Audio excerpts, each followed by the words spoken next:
Kabanata ng unang sulat ni San Juan. Mga minamahal, huwag kayong magsipaniwala sa bawat espiritu, kundi inyong subukin ang mga espiritu, kung sila'y sa Diyos, sapagkat maraming nagsilitaw na mga bulaang propeta sa sanlibutan. Dito'y nakikilala ninyo ang espiritu ng Diyos, ang bawat espiritong nagpapahayag na si Jesucristo ay naparitong nasa laman ay sa Diyos.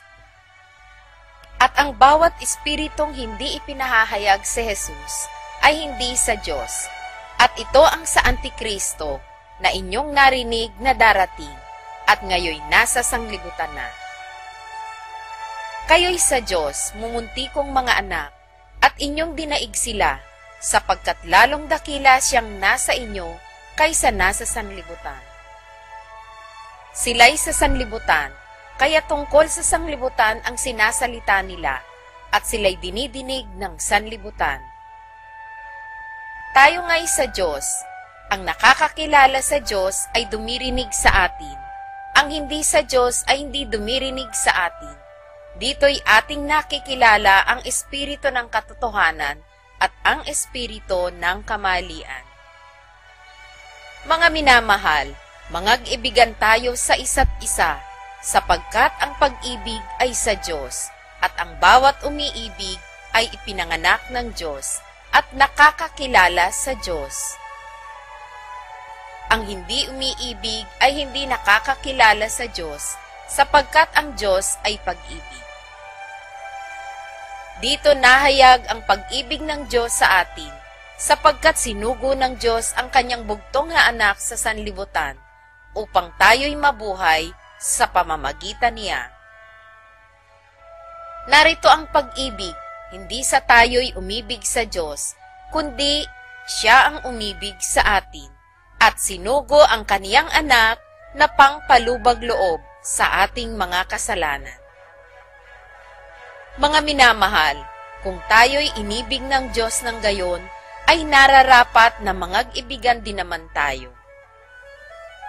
Sino man ay hindi nakakita kailanman sa Diyos. Kung tayo'y nangag-iibigan, ang Diyos ay nananahan sa atin, at ang kanyang pag-ibig ay nagiging sakdal sa atin. Dito'y nakikilala natin na tayo'y nanananahan sa Kanya, at siya'y sa atin, sapagkat binigyan niya tayo ng kanyang espiritu. At nakita natin at sinasaksihan na sinugo ng Ama ang anak upang maging tagapagligtas ng sanlibutan. Ang sinumang nagpapahayag na si Jesus ay anak ng Diyos, ang Diyos ay nananahan sa kanya at siya'y sa Diyos. At ating nakilala at ating sinampalatayanan ang pag-ibig ng Diyos sa atin. Ang Diyos ay pag-ibig, at ang nananahan sa pag-ibig ay nananahan sa Diyos, at ang Diyos ay nananahan sa Kanya.